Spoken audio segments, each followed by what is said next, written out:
बच्चों को दुआएं, बड़ों को सलाम। फ़िज़ा है मेरा नाम। You watching morning with Fiza 24 news ऐसी पर। नाज़रीन, अभी जैसे ही रमज़ान ख़त्म होते हैं उसके बाद हम क्या करते हैं कि हमारी जो रूटीन है वो ख़राब हो जाती है। हम जिस तरीके से खाना खा रहे होते हैं, जिस तरीके से परहेज़ करते हैं, फिर एक हमारी डाइट जो बैलेंस हो जाती है, जिस तरीके की रमज़ान की वजह से हमारे खाने पीने में एक प्रैक्टिस हो जाती है कि किस वक्त फाका रखना है, किस वक्त खाना है, किस वक्त और किस तरीके से खाना है, किस मिकदार में खाना है, ऑल दैट एक अच्छा हमारा सिस्टम बन जाता है। उसके बाद जैसे ही रमज़ान ख़त्म होते हैं तो हम ये 5 टाइम खाना खाना शुरू कर देते हैं, 3 टाइम नहीं, 5 टाइम खाना खाना शुरू कर देते हैं। और ऐसे टूटते हैं खाने के वक़्त, कहीं से भी मुफ्ता मिल जाए तो बस ऐसे मुँह खोलते हैं, खा लेते हैं। ये क्योंकि हमें दिमाग में होता है कि रोज़ा कोई नहीं है, हम खा सकते हैं, तो फिर जहाँ से हमें मुफ्ता मिले, को खाना मिले, कहीं से थोड़ी-सी भीनी-भीनी खुशबू भी आए तो फिर अटैक कर लेते हैं। अब ये चीज़ें जो हैं हमारे एकदम से ना, क्योंकि जिस्म आपको पता है वही चीज़ एक्सेप्ट कर सकता है जितनी मिकदार में आप उसको खिलाएँगे। ओवर कोई भी लोडेड किसी भी चीज़ की अगर आपके जिस्म में ज़्यादती हो जाए तो वो आपका जिस्म जो है ना बर्दाश्त नहीं कर सकता। तो इसी तरह अब जब हम फ़ाका कर रहे होते हैं, सारा दिन हम कुछ नहीं खाते और एकदम से इफ्तार के टाइम पे खाना खाते हैं, तो हमने सारा दिन का एक परहेज़ किया हुआ होता है। हम अपनी जिस्म को कुछ नहीं दे रहे होते, ऐसी कोई ग़िज़ा नहीं दे रहे होते सिवाय सिर्फ़ सहरी और इफ्तारी के टाइम पे। अब ये प्रैक्टिस हमारी महीना चलती है और महीने के बाद जब रमज़ान ख़त्म होते हैं तो हमें ऐसे जैसे खुल गए। वो नहीं कहते शादी ब्याह में कि भाई रोटी खुल गई है, खा लो, खाना खुल गया है, तो अटैक हो जाता है। वैसे हमारी ज़िंदगियों में अटैक हो रहा है। अब ये हमारी बॉडी को बड़ा नुकसानदेह साबित होती है। बहुत सारे लोग ऐसे हैं जो ईद वाले दिन हॉस्पिटल पहुँचे होते हैं, बदहज़मा हो गई, हैज़ा हो गया, ठीक है, ड्रिपें लगा के बैठे हुए होते हैं और हद तक कि ऐसी-ऐसी तकलीफ़ों में मुब्तला हो जाते हैं कि जानलेवा, सीरियसली। तो ये इसलिए हम आपको अब बता रहे हैं कि किस मिक़दार में खाना है, कैसे खाना है और कैसी ऐसे तरीके से हम अपनी जो डाइट है उसको बैलेंस करें और उसमें कौन-सी ऐसी चीज़ें शामिल करें कि अगर खा भी लिया यार चलो दोस्त यारी के घर में जाके मेल-मिलाप में, तो हम उसको बैलेंस कैसे करें? ये शो पूरा उसी के ऊपर है आज। हमारे पास हैं हकीम सुल्तान इसहाक़ साहब हमारे साथ मौजूद हैं, तो उनसे हम जानेंगे। अस्सलाम वालेकुम। वालेकुम अस्सलाम। सर कैसी तबीयत है? अल्हम्दुलिल्लाह, अल्लाह सर का ये वास्ता। जो एकदम से खाना खुलता है हमारे पास रमज़ान के बाद, इससे बड़ी तबीयत ख़राब रहती है लोगों की, कुछ तो बैलेंस नहीं कर पाते, अस्पताल एडमिट हो जाते हैं, ओवर ईटिंग की वजह से, बदहज़मी की वजह से, हैज़े की वजह से। क्या कहेंगे? जैसे आपने पहले भी इसके इंट्रो में बताया है कि इंसान की नफ्सियात होती है। जैसे ही उसे पता लगता है कि आप रोज़ा नहीं है, वो ऐसी बदपरहेज़ियाँ करना शुरू कर देता है कि जिससे वो बहुत सारी मुख्तलिफ़ अमराज़ का शिकार हो जाता है। ख़ास तौर पर बदहज़मी है, तेज़ाबियत है, पेट में गैस सफारा हो जाता है, मैदे में जलन शुरू हो जाती है। कुछ लोगों को तो कॉन्स्टिपेशन हो जाती है और कुछ लोगों को डायरिया स्टार्ट हो जाता है। हुँ। ख़ासकर वो लोग ज़्यादा इसमें मुतासिर होते हैं जो डायबिटिक होते हैं, जो हाइपरटेंशन के पेशेंट होते हैं।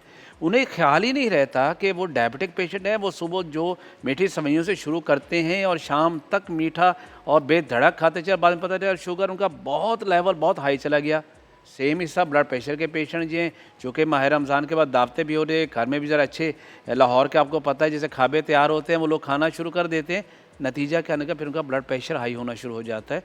तो ये बहुत सारी ऐसी बीमारियाँ हैं जो कि फ़ौरन बाद, यानी माह रमज़ान ख़त्म हुआ, पाबंदी ख़त्म हुई और उन्हें इंतहाई बदपरहेज़ी करना शुरू कर दी, मुरगन ग़िज़ाएँ खाई, ज़्यादा मिकदार में खाना शुरू कर दिया, जंक फूड्स का इस्तेमाल ज़्यादा कर दिया, कोल्ड ड्रिंक्स बहुत ज़्यादा मिकदार में लेना शुरू कर दिए, तो इस तरह की वो बीमारियों का शिकार हो जाते हैं और सम टाइम इतना सीवियर होता है कि जान के लाले तक पड़ जाते हैं हम लोग। सर समटाइम्स ये भी नहीं पता चलता, खाना खा रहे होते हैं या फिर किसी दोस्त की तरफ गए होते हैं, कुछ खाना ऐसा जैसे स्नैक्स वगैरह भी है, उसमें भी चीज़ें बंदा नोश कर ले, फिर कभी कोल्ड ड्रिंक पी ली, उसके साथ ही फ़ौरन चाय भी पी ली, जो चीज़ आया बस उसमें हाथ डाल दिया।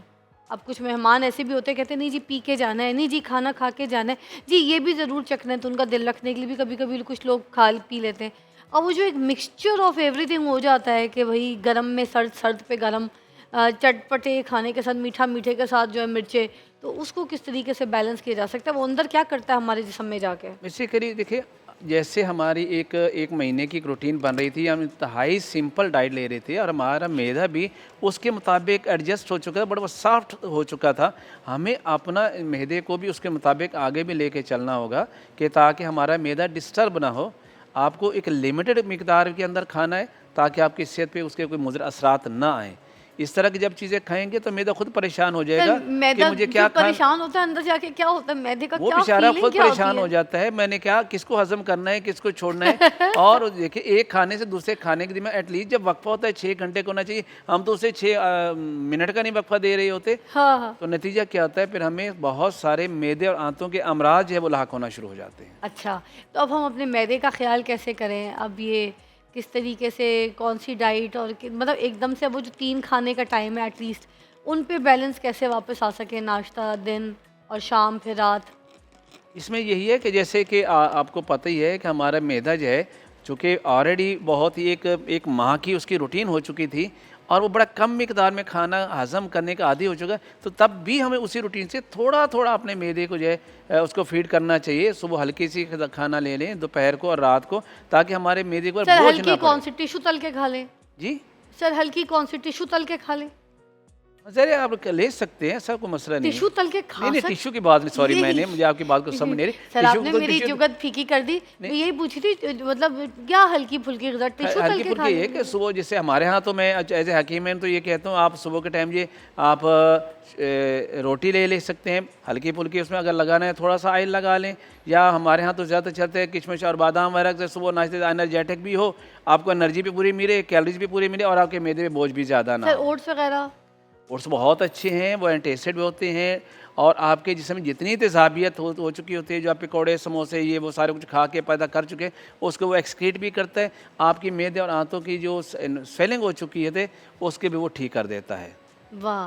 और उसमें हम ये बादाम, अखरोट, मेवा अभी जैसे गर्मी है, तो कोई ऐसे मेवा जात जो बहुत गर्म हो, जिनकी तासीर ये गर्म एक हो, जस्ट गर्मियों के लिए कोई ये एक मना है तो वो भी ये एक बता दें? मिथ है जी, ये गर्म है, ये ठंडा है, सच नहीं। बेसिकली गर्म से मतलब क्या है, उसके अंदर हाई कैलोरीज होती हैं बस, अच्छा। एनर्जी ज़्यादा होती है, हम उसको कहते हैं गर्म है, ऐसा कुछ नहीं होता। हाँ अलबत्ता ये देखना पड़ेगा पेशेंट के मिजाज के मुताबिक वो क्या चल रहा है। हमारी तिब का चूँकि बड़ा असूल और कानून भी ये है कि हम एक मरीज़ को जो ग़िज़ा तजवीज़ करेंगे वो सब के लिए नहीं होगी, हर एक को उसकी मिजाज के मुताबिक ही हम दवा ग़िज़ा तजवीज़ करेंगे, वही उसके लिए बेनिफिशियल होगी। सपोज़ एक बंदा डायबिटिक है और हम उसे तो ये नहीं कह सकते नहीं जी आप इसके साथ मुरब्बा खाना शुरू कर दें, तो डेफिनेटली उसका नुकसान देगा। और ब्लड प्रेशर का पेशेंट है, हम उन्हें कह दें नहीं आपने काजू खाना शुरू कर दें, तो वो भी उसके लिए ठीक नहीं होगा। हर मरीज़, हर इंसान की जो डाइट है उसके मिजाज के मुताबिक हम जब उनको तजवीज़ करेंगे तो वही बेहतर रहेगा उनके लिए। सर चिया सीड्स मैंने सुना है बड़ा कारआमद होता है, क्या बिल्कुल ये? चिया सीड बहुत है, अच्छा है, लेकिन हमारे हमारे यहाँ इससे बेहतर तो तुख़्म रेहान था जिसे हम चमचम भी कहते हैं, वो बहुत अच्छा बेनिफिशियल था, उसके बड़े अच्छे रिजल्ट भी थे। मैदे के लिए भी? ये मैदे के लिए स्पेशली उन लोगों के लिए जिनके मैदे में ऑलरेडी तेज़ाबियत है, एसिड मकदार से ज़्यादा बन रहा था, तो उसको न्यूट्रलाइज़ करने के। लेकिन जिनका एसिड पहले ही कम है, आप उसे चिया सीड दे दें या तुख़्म रेहान देंगे तो फर्दर वो एसिड को कम कर देगा। और आपको पता है कि एसिड की कमी की वजह से बहुत सारे अमराज पैदा होते हैं। अच्छा, तो ऐसे नहीं खाना चिया सीड, जो हर कोई दुनिया लगी हुई है चिया सीड पे। जी। It's not recommended for everyone. Yes, ये क्या कह दिया आपने आज? बिल्कुल ये तो एग्जैक्टली पूरा ऐसे ही। सोशल मीडिया चिया सीड के ऊपर पागल है। सारे के सारे चिया सीड पे जिंदा है, सारे के सारे चिया सीड पे ही मर रहे हैं। तो ये किस तरीके की बात कह दी आपने कि अगर चिया किसी सीड हर एक के लिए अगर नहीं है और किसी उसका अगर शख्स एसिड कम हो गया तो अगर किसी खतरनाक हो शख्स जाएगा। का ऑलरेडी स्टमक के अंदर एसिड लेवल कम हो रहा है, उसका अल्कलाइन लेवल बढ़ा हुआ है, तो फिर क्या होगा? अब जब ये चीज़, ये तो अल्कलाइन नेचर है, ये क्या तो सर उसकी आम बंदे को कैसे पता चलेगा कि उसका जो एसिड लेवल है वो कम हम है या इसलिए ज्यादा? हम यहाँ पर आते ही तो इसलिए हैं ताकि लोगों को एक प्रॉपर गाइडलाइन दे सके, एक एजुकेट कर सके, अपने मिजाज की खुद तशखीस कर सकें कि मुझे कौन सी चीज़ लेनी है और कौन सी चीज़ें मुझे नहीं लेनी, यार कौन सी मैं चीज़ तो जिसको बात ही ये कहा पलट जाता है दी। कि ये चीज़ें बहुत फ़ायदेमंद सर है। एक काम करते हैं, एक ब्रेक लेते हैं। ब्रेक के बाद ना सपोज आप मुझे एज एग्जांपल यहाँ पे रख के लोगों को समझा दें। मैं आपसे पूछती जाऊँगी, आप बता दीजिएगा क्या मुझे चिया सीड सूट करता है। अगर नहीं करेगा या मेरे लिए ख़तरनाक है, अगर मेरा आपको लगता है एसिड कम या ज़्यादा है जिसकी वजह से आप मुझे रेकमेंड नहीं करते, तो आम इंसान उसको कैसे जज कर सकता है कि उसको चिया सीड खाना है कि नहीं खाना? इस ब्रेक के बाद मैं इसके ऊपर बाकायदा ना आपको जैसे स्पेशली ये माहिरा वेलकम बैक नाज़रीन। यहाँ पे हकीम इसहाक साहब ने हमें ये बोला है कि चिया सीड जो सोशल मीडिया पे ये वायरल हुआ है, जो सब खाने के ऊपर पीछे पागल हुए हैं, क्योंकि मेरे पास जितने माहिर ग़िज़ाइयत लोग आते हैं वो कहते हैं चिया सीड खाएं, चिया सीड खाएं। दुनिया चिया सीड पे लगी है। मेरी तो बेटी भी फ़राल 9 साल की बच्ची, वो भी चिया सीड खा रही होती है, स्कूल की पानी में बोतल में डाल के जाती है। मगर यहाँ पर उन्होंने कहा है कि अगर किसी का एसिड कम है और वो चिया सीड खा ले तो उसके लिए ख़तरनाक हो जाएगा, बहुत डेंजरस हो जाएगा। तो ये हमें कैसे पता चलेगा कि हमारा एसिड बॉडी का कम है और हम चिया सीड नहीं खा सकते? क्योंकि हम तो सारे बस जो रील देखते हैं, जो सोशल मीडिया देखते हैं, हम तो उसको देख के खाने पे शुरू हो जाते हैं। हम गूगल करते हैं, उसकी इफ़ादियत का पता करते हैं, उसके बाद कहते हैं ओह इसके ये फ़ायदे हैं, चलो खाओ। मगर वो आपके लिए फ़ायदेमंद है कि नहीं है? इन्होंने कहा है कि एसिड कम वाला बंदा नहीं खा सकता। ऐसे प्लीज़ एक्सप्लेन, बिल्कुल ऐसे अगर मैं चिया सीड खाना चाहती हूँ तो मुझे कैसे पता चलेगा मेरा एसिड कम है ज़्यादा है? उसके लिए कुछ पैरामीटर्स होते हैं जो मैं आपको थोड़ा सा एक्सप्लेन कर देता हूँ तिब के मुताबिक। वो लोग जिनका एसिड लेवल कम है, स्टमक में एसिड लेवल कम है, तो क्या होगा, ऐसे लोगों को सबसे पहले हम उसकी ज़बान को देखेंगे। तो ऐसे लोगों की ज़बान के ऊपर सफ़ेद रंग की फर होगी और बिल्कुल वाइट होगी, जो बता रहेगा ये इंडाइजेशन का पेशेंट ऑलरेडी है। हाँ, यस, आपका वो नहीं है, आपके बहुत ज़्यादा सफ़रा बढ़ चुका है, गर्मी बहुत ज़्यादा बढ़ चुकी है। जैसे आपकी ज़बान बहुत ज़्यादा रेड एंड पिंक है, तो ये बता रही है कि आपके लिए चिया सीड बहुत सूटेबल है। मुझे सही है? यस, आपके लिए ठीक है रहेगा। तो यहाँ पर ये सुनिए, लेकिन जिस मतलब जिनकी ज़ुबान सफ़ेद है और हल्का सा ज़ुबान पे जाला बना हुआ है, जी exactly, they can not have, उनका एसिड लेवल इसका मतलब बढ़ा हुआ है। उनका हैं? एसिड उनसे लेवल अल्कलाइन इन नेचर है, उनका कम एसिड कम लेवल है? कम है। अच्छा कम है, कम और है। जिन सुने, और फिर गौर से सुन लें, आप दोबारा बोलिएगा। वो लोग जिनकी ज़बान वाइट है, उसमें एक फारसी जमी हुई है, वो उनको इंडाइजेशन का प्रॉब्लम है, खाना खाते हैं पेट में जो है वो भारीपन होता है, फ़ौरन अफारा होना शुरू हो जाता है, ऐसे लोगों का बीपी लो रह रहा होता है, ऐसे लोगों को यूरिन वाइट इन कलर जैसे होता है किसी ने ओवर हाइड्रेट कर लिया अपने आप को, ज़्यादा पानी पिया और उनका यूरिन बार वाइट इन कलर आ रहा है और लार्ज क्वांटिटी आ रहा है। जिन लोगों में ये सिम्टम आ रहे हैं, तो ऐसे लोगों को चिया सीड कभी भी सूट नहीं करेगा। अगर वो इससे कंटिन्यू करेंगे तो इनको हैज़ा पैदा कर सकता है, उनको वॉमिट स्टार्ट कर सकता है, उनको लूज मोशन स्टार्ट कर सकता है, उनका बीपी बहुत ज़्यादा लो कर सकता है, जिसकी वजह से उनको ये प्रॉब्लम क्रिएट हो सकती है। ये उन्हीं लोगों के लिए होगा जिनके मिजाज के अंदर गर्मी बहुत ज़्यादा होती, जिनकी ज़बान जो है वो रेडिश इन कलर होगी, जिनका यूरिन जो है वो बिल्कुल येलोश इन कलर होगा, जिनका जो है वो घबराहट बहुत ज़्यादा हो रही होती है, जिनका बीपी बहुत डिस्टर्ब हो रहा होता है, तो ऐसे लोगों को चिया सीड बहुत सूट करेगा। इन लोगों के बहुत बेहतर है जिनके हाथ पाँव में जलन हो रही है। तो ये कुछ सिम्टम्स हैं जिनकी बेस पे हम कहते हैं आपका मिजाज जो है वो अब गर्मी वाला है, या आपका मिजाज जो है वो अब बलगमी है, या आपके मिजाज अब खुश्की वाला है। तो ये बेसिक हमारे पैरामीटर्स हैं तिब के अंदर। सर चिया सीड और तुखम मलंगा वैसे ऑलमोस्ट भाई बहन वाली सिचुएशन वन एंड रखते हैं? सेम थिंग, दोनों इनके दोनों एल्कलाइन इन नेचर हैं, ओके, दोनों एंटी इन्फ्लेमेटरी पर हैं। वो आप महंगा सस्ता वाला जो सीन है, तो अगर Exactly, कोई तुखम मलंगा इस्तेमाल कर One ले तो and चिया same। सीड वाला ही काम करेगा। बेसिकली दोनों का काम क्या होता है, आपकी स्टमक से जितना भी आपका जीआईटी है, उसके जो म्यूकोजल मेम्ब्रेन है उसके इन्फ्लेमेशन को कम करने के लिए है। ठीक है। आपका यूरिन बर्निंग में आ रहा है, बार बार आपको पेन के साथ आ रहा है, आपका यूरिन डार्क इन कलर है जैसे यानी सरसों का तेल आ रहा है, तो आप चिया सीड यूज़ कीजिएगा, आपको बहुत बेनिफिशियल होगा। सर ये जो फ्लैक्सीड है इसके बारे में भी बता दें। फ्लैक्सीड भी उन लोगों के लिए बहुत अच्छा है जिनके मिजाज के अंदर खुश्की बहुत ज़्यादा है, जो बहुत ज़्यादा ऐसे फ्राइड चीज़ों के इस्तेमाल करते हैं, जो बहुत ज़्यादा गोश्त के इस्तेमाल करते हैं, जो जंक फूड्स का बहुत ज़्यादा इस्तेमाल करते हैं, जिनके अंदर बहुत ज़्यादा एसिड बढ़ा हुआ है। जब एसिड बढ़ जाता है तो उनके जिस्म के अंदर हरारत की कमी होकर बाइल की प्रोडक्शन कम हो जाती है।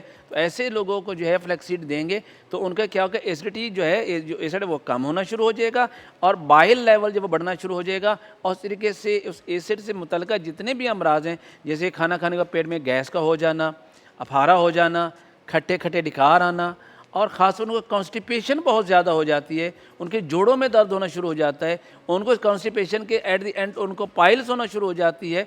तो उन लोगों के लिए फ्लैक्सीड इज़ अ बेस्ट। जिनका यूरिक एसिड लेवल बढ़ा हुआ है उनके लिए भी फ्लैक्सीड बहुत अच्छा है।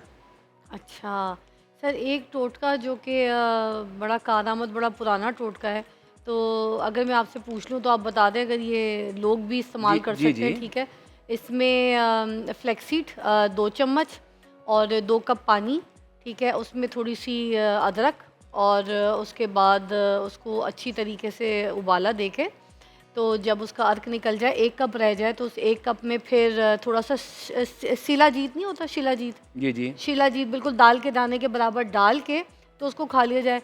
सुना है कि इसको खाने के बाद जो है ना, जिस्म में ताकत भी, जोड़ों का दर्द भी, जिस्म की कमज़ोरी भी, दिमाग की कमज़ोरी भी, और हर तरीके के जो आपके सिम्टम्स होते हैं बॉडी के, वो उसको नॉर्मलाइज कर देता है, चाहे औरत हो या चाहे मर्द हो। तो ये एक बड़ी ताकतवर ड्रिंक है। Is that okay to drink? देखिए बात फिर वहीं पर आ जाती है कि दरअसल ये सुनी सुनाई बातें होती हैं। जैसे मैं ये कहूँ कि अगर किसी मरीज़ का ऑलरेडी बाइलस मिजाज है, सफ़राव बढ़ा हुआ है, हरारत बढ़ी हुई है, गर्मी बढ़ी होती है, उसके एलएफटी जिन लीवर एंजाइम्स डिस्टर्ब हो चुके हैं, वहाँ पर अगर आप ये नुस्खा देंगे, ये सलाजीत वगैरह और ये देंगे, तो वो क्या करे, इसको और ज़्यादा बढ़ा देगा और उसको मज़ीद लीवर की प्रॉब्लम होना शुरू हो जाएगी।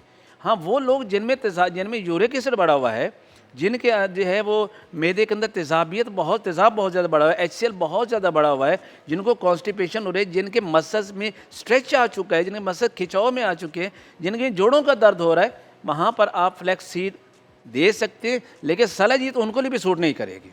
अच्छा, शलाजीत सलाजीत उन लोगों जिनका ठीक है। मिजाज बलगमी होगा, जिनका बीपी लो होगा, जिनके आसाब सुन्न हो रहे होंगे, जिनको शाटी का जैसे पेन हम कहते हैं, एक नर्व के अंदर सोच आ रही, वहाँ पर आप शलाजीत देंगे, वो फ़ायदे में देगा। लेकिन यहाँ पर उसने क्या करना है कि शलाजीत दी तो उसने ऑलरेडी मसल के अंदर जो बहुत ज़्यादा स्ट्रेच हो चुका था, मसल जो बहुत ज़्यादा खिंचाव में आए, तो उसको तो और ज़्यादा बढ़ा देगा। बस तो ये मार्केट में जो इस तरह के अपने प्रोडक्ट बेचने के लिए लोग इस तरह के नुस्खे बना के वायरल कर रहे हैं ना, तो ये मेक श्योर कि हर नुस्खा आपके लिए नहीं है, हर चीज़ आपके लिए नहीं है। जिस चीज़ के इलाज के लिए आप काम कर रहे हैं, उल्टा आपको कहीं यूरिक एसिड ना हो जाए, उल्टा आपको कहीं और कोई और आपके जो है ना एसिड्स जिस्म के ना बढ़ जाएं। ठीक है, तो ये ब्रेक लेते हैं, ब्रेक के बाद हम इस पे भी बात करेंगे कि जो सुनी सुनाई चीज़ें जो इतनी वायरल है ना, सिर्फ किसी के प्रोडक्ट को ख़रीदने के लिए या वो अपने बेचने के लिए माल को जो है ना आपको बेवकूफ़ उल्लू बनाते हैं, आपने नहीं बनना।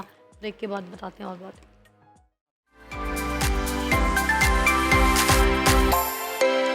Welcome back to watching morning with Fiza. नाज़रीन, एक और सवाल कि ये जो कॉन्स्टिपेशन है जी। ये भी बहुत तंग करता है लोगों को, बड़ी तकलीफ़ में पेशेंट्स आपके पास आते होंगे, तो कोई ऐसा कारआमद इलाज बता दें जो घर बैठ के मेरी बहनें और भाई जो हैं वो इससे निजात हासिल कर सकें।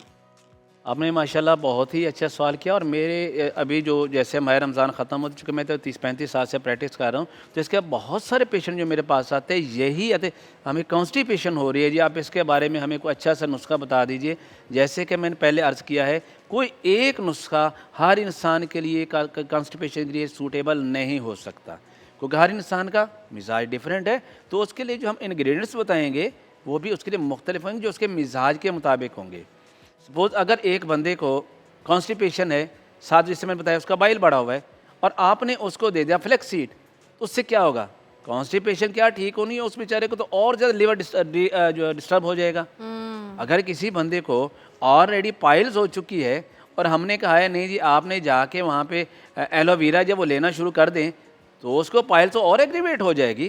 तो इस तरह से एक ही बाज़ार में आई गोली, ये कब्ज़ कुशा गोली आप इस्तेमाल करें, ये इंतहाई नुकसानदेह और उनके हो सकते हैं उनके मर्ज़ को बढ़ा भी दे। ये जो फक्कियाँ मिलती हैं हर एक जी, की, वो ऐसे फक्की हर एक है। के लिए नहीं होती है, तो है ना? उसके लिए मैं आपको बड़ा सिंपल वे से मैं अपने दोस्तों को बताना चाहूँगा, कलम कागज़ लेके इसे नोट कर लीजिए। बहुत सिंपल से अज़ा होते हैं, आपको मार्केट से आसानी से अवेलेबल भी होते हैं, और किस मिजाज के लिए, कब्ज़ के लिए कौन सी दवा हमें देनी है, मैं उसके बारे में आपको बता देता हूँ, ताकि किसी को भी नुकसान नहीं हो। अगर कोई शख्स अपनी तबीयत को समझ जाए, चूँकि जरा हकीम तो होता नहीं है बंदा, मैं उनको गाइडलाइन दे रहा हूँ, आप उसको फॉलो कीजिए और फिर वो नुस्खा जायज़ इस्तेमाल कीजिएगा, तो हर मिजाज जिसका जो मिजाज उसके मुताबिक मिलेगा, और यकीनन उसको फ़ायदा होगा और विद इन डेज उसकी कॉन्स्टिपेशन दूर हो जाएगी।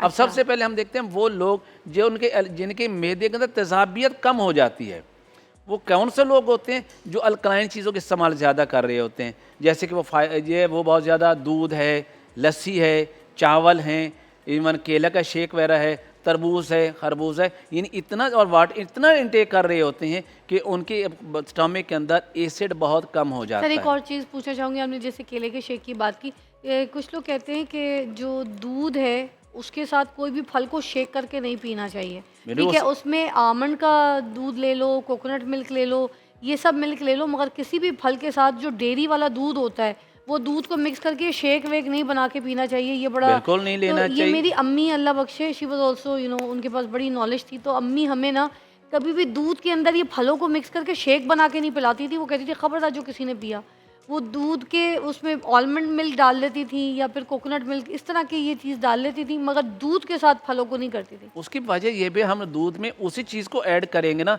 जो उसके मिजाज के मुताबिक होगा।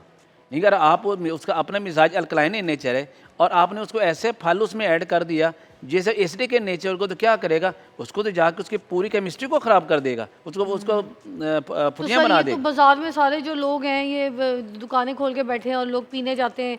मैंगो का शेक दूध के साथ ही होता है, केलों का शेक दूध के साथ, चीकू के साथ भी दूध का मिक्सर ये गलत शेक, ये हो रहा है, सब आपको पता है। तो ये गलत है ना? बिल्कुल ये गलत इंसान हो के रहा है, ये जिस्म में गलत क्या रूटीन क्या है। कर ये करते क्या है फिर जाके हमारे ज़ाहिर है कि जिस्म। जब दो मुख्तलिफ मिजाज आपस में मिलेंगे तो क्या रिजल्ट मिलेगा, वहाँ पे कोई ना कोई धमाका ही होना है ना जिस्म के लिए, वो अंदर जाके पॉइजनस मटेरियल कन्वर्ट तो हो हिकमत जाए। में ये बिल्कुल इस तरह की चीज़ें ऐसा अलाउ नहीं नहीं है है, कि ये दूध के साथ फलों को मिक्स करके नहीं, चीनी फल डाल एक के तो अलग से लेंगे और दूध अपना अलग से लेंगे और ठीक दोनों के है। अपने ही मिजाज के मुताबिक आप उससे देंगे। अच्छा, तो ये जो 2 मिज़ाज एक साथ मिला देते वो हैं अब डेयरी मुख्तलिफ को कर देंगे तो फलों वो के साथ, नुकसान देगा, वो नुकसान दे और हम जाएगा। बच्चों को कहते हैं ताकत हो रही है, पियो, पियो, पढ़ाई करो, शेक पियो। यही तो एक बड़ा मसला है, हमें बेसिक एजुकेशन नहीं है इसके बारे में। हाँ, पूरी दुनिया में शेकों की दुकान खुली हुई है, मतलब शेखों की नहीं, शेकों की, शेक्स बनाने वाले। अभी जैसे मैं और नॉट बात शेक्सपियर, शेक मतलब फल के साथ दूध वाला शेक। अभी जैसे मैं कॉन्स्टिपेशन पर बात करना चाह रहा था कि वो लोग जिनका मिजाज बलगमी होता है, वो कौन से लोग होते हैं, जैसे मैंने पहले बताया, जिनकी ज़बान वाइट इन कलर होती है, जिनको यूरिन बहुत ज़्यादा मिकदार में आ रहा है, वाइट होता है, क्वांटिटी भी ज़्यादा होती है, जिनका बीपी भी लो होता है, और ऐसे लोगों को जो कॉन्स्टिपेशन होते हैं, दरअसल एसिड कम होने की वजह से जो उनका प्रोटीन हमारे डाइट में है वो डाइजेस्ट नहीं हो रही होती, जिसकी वजह से हमारे गट्स जो हैं, अंतड़ियाँ, उनके जो स्मूथ मसल्स हैं वो वीक हो जाते हैं, और वो जो फीकल है या वो स्टूल है जो है उसको प्रॉपर तौर पे एक्सपेल नहीं करते। तो उसके लिए एक छोटा सा नुस्खा है, मैं बता दूं, लेकिन ये देखिए मिजाज बलगमी जो मैं अलामात बताइए वो ज़हन में रखिएगा। तो उसके लिए आपने करना ये है, आपके पास ये 2 चीज़ें हैं। एक चीज़ तो ये है जिसको हम हरीला स्याह कहते हैं, ये भी हरीड़ की एक किस्म होती है, ये ब्लैक एंड कलर होती है, छोटी होती है, और मैं इसकी आपको एग्जैक्ट अगर दिखा सकूँ तो ये बिल्कुल इस कलर में होगी, ये ब्लैक क्लोज एंड कलर कीजिएगा, है, कर लीजिएगा। और छोटी से हम काली हरड़ भी इसकी कहते हैं, पहचान जो है इसे ज़रूरी हम है। जंगली हरड़ भी कहते हैं। ठीक है। एक तो आपने ये ले लेनी है, और ये अगर सपोज आपके पास 50 ग्राम लिया है तो 50 ग्राम इसके अंदर काला दाना, इसी नाम पे ये मिलेगा, काला दाना। अच्छा, ये इसकी भी शक्ल दिखा दें। ये बिल्कुल बारीक क्योंकि बारीक लेके बीज हैं। जो खरीदने जाता है ना उसको पहचान ऐसी ज़रूरी है जो ज़रा हो जाए। नए नए नाम है, मैं तो सुनी जी भी जी, नहीं। इसको तिब की ज़बान में तो इश्क पेचा कहते हैं। इश्क पेचा। हाँ, लेकिन चूंकि इसकी बेल ऐसी होती है ना, वो दरख्त के साथ बिल्कुल लिपटी लिपटी ऊपर जाती जाए, इस वजह से इसको इश्क पेचा कहते हैं। अच्छा। लेकिन इसके जो बेसिक नाम है जो आम अपन सारी साहब में मिले, काला दाना के नाम पे। काला लेकिन दाना। ये ज़हन में रखिए, काला दाना से मुराद मेरे यहाँ कलवंजी नहीं है। अच्छा, उससे बड़ा दाना है ये। हाँ, लेकिन वो कलवंजी को भी काला दाना कहते हैं, नहीं, kalonji is other thing and काला दाना इज अनदर थिंग। ये अच्छा, काला दाना है। ठीक है। इसमें दोनों में फ़र्क ज़रूर रख लीजिएगा, यानी आपने काली हरड़ और काला दाना दोनों बराबर वज़न में लेके इनको ग्राइंड कर लीजिए, और चाय वाली छोटी चम्मच आधी सुबह दोपहर शाम पानी के साथ लीजिएगा। तो विद इन 2 और 3 डेज़ आपकी ऐसे पेशेंट के लोग जो कॉन्स्टिपेशन, जो कि हेल्दी हैं, ओबीस हैं, मोटे हैं बहुत ज़्यादा, उन लोगों के लिए बहुत अच्छे, ना ये कॉन्स्टिपेशन को क्लियर करता है बल्कि उनके ओवरवेट को भी कम कर देता है। वाह वाह वाह, ये बहुत ज़बरदस्त। कमाल की काला चीज़। दाना। जी, ये जी, काला दाना और हिलाल स्याह, दिन ब दिन उनका वेट कम होता चला जाता वाह है। सर, इन दोनों की मिकदार हम मिकदार जी, है। बराबर वजन में लेंगे और इनको अलग अलग ग्राइंड करके फिर इनको कपड़ छान करके, यानी बारीक छानी से छान के इनको मिक्स कर लीजिए। चाय वाली आधी चम्मच, छोटी टीस्पून, नॉट टेबल स्पून, ये ज़हन में रखिए क्योंकि ओवरडोज हो जाएगा। अच्छा। अब दूसरे वो लोग होते हैं जिनके मिजाज में तजाबियत बहुत ज़्यादा होती है। वो कौन से लोग होते हैं? जिनकी ज़बान दरमियान में तो वाइट इन कलर होगी, बट उनके कॉर्नर के ऊपर रेडिश होगा। अच्छा। ये उनके पहचान होगी। वो पतले दुबले लोग होंगे, उनके खुश्की बहुत ज़्यादा होगी, उनमें कब्ज़ क्या होगी, कई कई दिन तक उनको मोशन पास ही नहीं होगा, और अगर मोशन पास हो वो सुद्दों की शक्ल में होगा, यानी बिल्कुल ढेले से निकलेंगे। और ऐसे लोगों को अगर यही कॉन्स्टिपेशन रहे तो उनको बाद में पाइल्स हो जाती है। अच्छा। ऐसे लोगों के लिए बड़ा आसान सा फार्मूला, मिजाज देखिए, और ऐसे लोगों का यूरिन क्या होगा, रेडिश इन कलर होगा, जैसे कोई ब्लड उसमें शामिल हो रहा है वो इस कलर में आएगा। तो ऐसे लोगों के लिए आपने क्या करना है कि 2 चीज़ें लेनी है आप लोगों ने। एक तो लेना ये सनाब मक्की, बड़ा मशहूर सी अज़ा है, सनाब मक्की लेनी है, 50 ग्राम ले लेना है, और 50 ग्राम इसमें आप लेना है तेज़पात। ये 2 चीज़ें सिर्फ सना मक्की और तेज़पात। सना मक्की के डंठल निकाल लीजिए, सिर्फ पत्ते जो हैं वो लेने, इन दोनों को ग्राइंड करना है, मिक्स कर लीजिएगा और चाय वाली आधी चम्मच सुबह दोपहर शाम लीजिए। लेकिन इसके साथ ये ज़रूर देखना है कि ऐसी चीज़ें जो एसिडिक के नेचर हैं, जैसे कि फास्ट फूड्स आते हैं वो नहीं लेंगे, गोश्त वगैरह का इस्तेमाल ज़्यादा नहीं करेंगे, खट्टे फलों का इस्तेमाल ज़्यादा नहीं करेंगे, इन और बेसन और पकौड़े और ऐसी चीज़ें नहीं यूज़ करेंगे। तो इंशाल्लाह ना सिर्फ इनकी कॉन्स्टिपेशन ठीक हो जाएगी, पेट की गैस वगैरह ठीक हो जाएगा, इनका लिपिड यानी कोलेस्ट्रॉल वगैरह वो नॉर्मल हो जाएगा और इनकी पाइल्स बहुत बिल्कुल क्लियर हो जाएगी। जो इसके लिए बार बार ऑपरेट करवाते हैं उनको ऑपरेट करवाने की ज़रूरत नहीं पड़ेगी और इनके बवासीर के मौके भी इससे ख़त्म हो जाते हैं। अच्छा सर, ये जो बेसन है हम जो रमज़ान शरीफ में खा रहे होते हैं, जी। वो तो बड़े फ़ायदेमंद बेसन, इसके बारे में सुना है बेसन की रोटी खा लो, शुगर के पेशेंट के लिए भी मैंने सुना कि बेसन की रोटी खा सकते हैं। अब ये ब्रेक के बाद खैर मैं आपसे डिटेल में इसका सवाल करती हूँ, ये भी एक इम्पॉर्टेंट सवाल है, स्टे ट्यून्ड।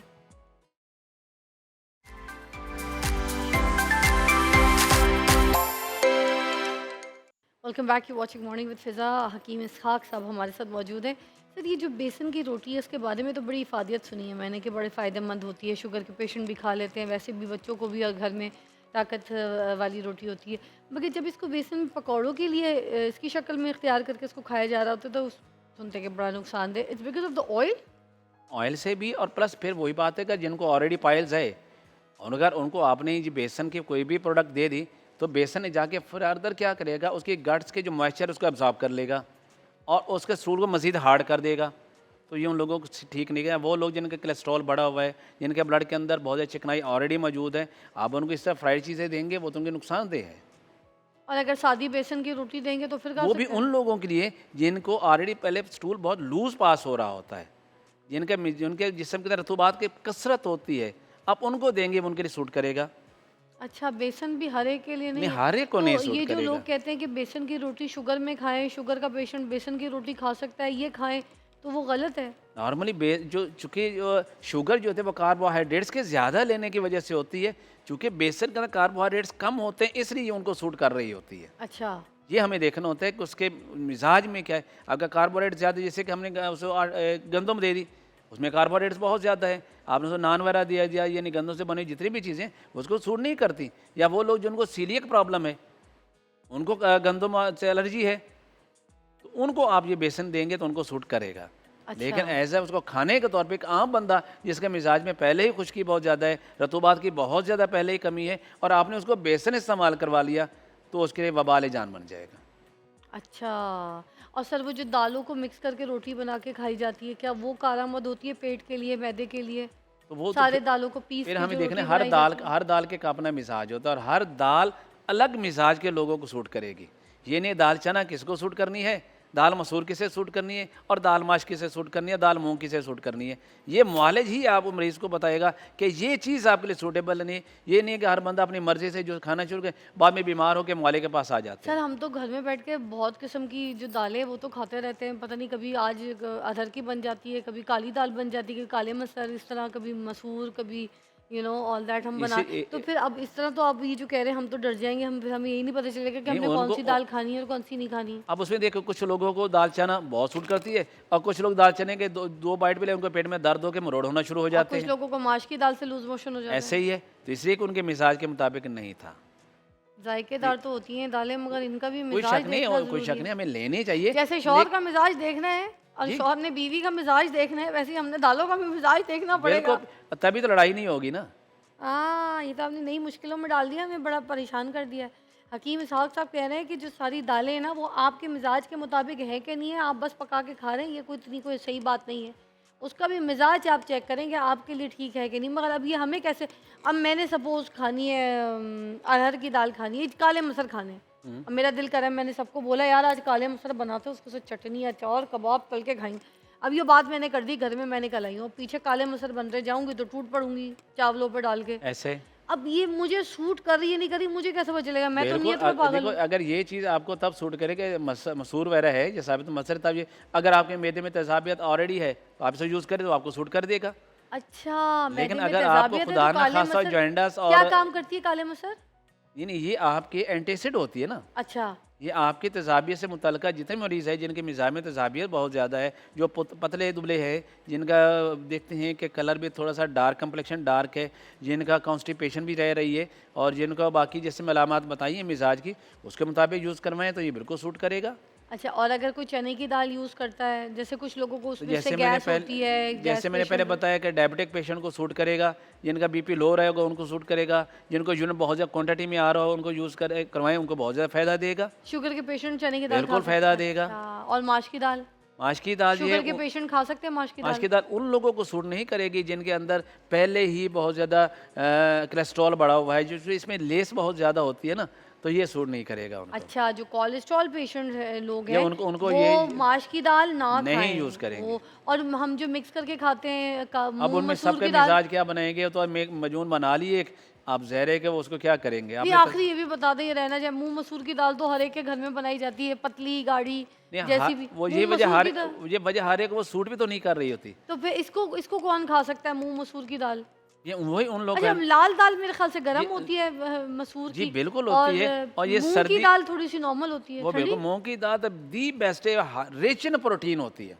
वो सब खा सकते हैं? जिनके अंदर प्रोटीन की डेफिशिएंसी है, जिनके मूंग की दाल सब लोग खा सकते हैं? मूंग की दाल ऐसी है जो कि हम मरीज को देते हैं, लेकिन उन मरीज को जिनका लिवर ड्रेन होता है, जिनको सफरा की या गर्मी की ज्यादती होती है, उनके लिए बेहतरीन किस्म और के आम ग़िज़ा। बंदा भी खा सकता है, हर कोई खा सकता जी है बिल्कुल ले सकता है, लेकिन अच्छा। एक लिमिटेड क्वांटिटी के अंदर। ये नहीं है कि बस वो पूरा कुछ लोग तो कहते हैं ना, हमारे घर में दाल ना बने तो हम खाना ही नहीं खाते, कुछ भी पक्के। भाई हमारे घर का तो उसूल है, हमारे पास दाल जरूर रखते हैं, हम हर किस्म की थोड़ी थोड़ी दाल जरूर। नहीं तो वो ऐसा दाल नहीं, इतनी भी कोई इम्पोर्टेंट नहीं है कि नहीं रोज नहीं ज़रूर, खानी है ना। हमें बिल्कुल अपने ग़िज़ा को बड़ा बैलेंस रखना पड़ेगा, उसके मुताबिक हम चलेंगे। अच्छा सर, आज आपने दालों की भी कहानियां बदल दी, अभी आज मैं आपने रोटियों की भी कहानियां बदल दी, आज आपने बेसन जिंदगी से माइनस कराया है, ठीक है। और आज आपने तुखम मलंगा और वो क्या कहते हैं, चिया सीड ना, जी चिया सीड की कहानी बदल दी। भाई आज आपने बहुत कुछ बदल दिया, बाहर नज़ारे और मौसम बदल दिए। बहुत बहुत शुक्रिया आपकी तशरीफ आवरी का। कुछ एंड में कहना चाहेंगे? जी तो मैं अब प्लीज़ लास्ट में कॉन्स्टिपेशन के बारे में थोड़ा सा लास्ट जी एक सर। रह गया था, मैं वो बता देता हूँ। वो लोग जिनकी अंतड़ियों में सोजिश हो जाए, जिनके भी दिन में 3-3 4-4 बार मोशन थोड़ा थोड़ा करके पास हो होता है, बेसिकली वो भी कॉन्स्टिपेशन के पेशेंट होते हैं। उसकी वजह ये होती है कि उनके अंदर जो है वो गर्मी और खुश्की बहुत ज़्यादा बढ़ चुकी होती है। अगर उनको हम एक नुस्खा मैं बताता हूँ वो दे दें, तो सिर्फ देर में एक बार नॉर्मल तरीके से स्टूल पास होगा, बार बार उन्होंने ये नहीं वॉशरूम जाना पड़ेगा, और उनका ये प्रॉब्लम भी ठीक हो जाएगी। आखिरी सवाल और बता दें सर, हमारे यहाँ पे ना जी जी एक मैं उसके बारे में हमारी असिस्टेंट है, जी वो उसके कुछ बारे भी में सॉरी, सिर्फ किसकी कौन सी दवाई बता रहे ये हैं? नहीं मैं बता रहा हूँ, वो लोग जिनको दिन में 3-4 बार मोशन पास होता है थोड़ा थोड़ा करके, दर पेट में दर्द होके हल्का सा, बेसिकली वो भी कॉन्स्टिपेशन के पेशेंट होते हैं, क्योंकि पेशेंट स्टूल तो एक बार ही पास हो जाना चाहिए ना। ये थोड़ा थोड़ा जो हो रहा है ये भी आंतों की सोजिश की वजह से कब्ज़ ही है। अच्छा, तो उसके लिए क्या करने, आपने लेना है सबसे पहले मलट्ठी, ये ले ली। दूसरे नंबर पर आपने ये रेवंत खताई, ये हर्ब है, हमने ये लेनी है। और तीसरे नंबर पर हमारे पास है बरगे बनफ्शा, हमने वो लेना है, या गुले बनफ्शा है, आप ये इस्तेमाल कीजिए। ये 3 चीज़ें जो हैं ये लेके इनको ग्राइंड करके चाय वाली आधी चम्मच सुबह दोपहर शाम लें, तो वो लोग जिनको दिन में पेट में मरोड़ होके दिन में 3-4 बार मोशन थोड़ा थोड़ा आता है, ये लेने से उनका ये आंतों की सोजी ठीक हो जाएगी, और ये गर्मी की वजह से होने वाली कॉन्स्टिपेशन है वो ठीक हो जाएगी। ठीक जैसे मैंने बताया बलगम की जाति से, फिर मैं बताया खुश्की की जाति से और गर्मी की जाति से, तीनों को मिजाजों को अलग अलग डिफाइन किया, पहचान करें, और तीनों के अलग अलग नुस्खे हैं कॉन्स्टिपेशन के। अगर वो नुस्खे इस्तेमाल करेंगे अपने मिजाज के मुताबिक, तो ये जो कहते हैं ना कब्ज़ उम्मुल अमराज है, ये बिल्कुल गलत है। मैं कहता हूँ ये कब्ज़ है वो उम्मुल अलामात है। अब अलामत को देखें और मिजाज के मुताबिक नुस्खा दे दीजिए, उसकी कब्ज़ ठीक हो जाए। थैंक यू सो मच, बहुत बहुत शुक्रिया। हकीम इसहाक साहब हमारे साथ मौजूद थे। आज उन्होंने हमारी जो केमिस्ट्री है वो बहुत चेंज कर दी है, सोच बदल दी है, दालों को लेके, चीज़ों को लेके। किसी से अगर ये आज का शो मिस हुआ है तो हमारे सोशल मीडिया से रील उठा के देख लीजिएगा, आपके लिए कारआमद है। मिलते हैं ब्रेक के बाद।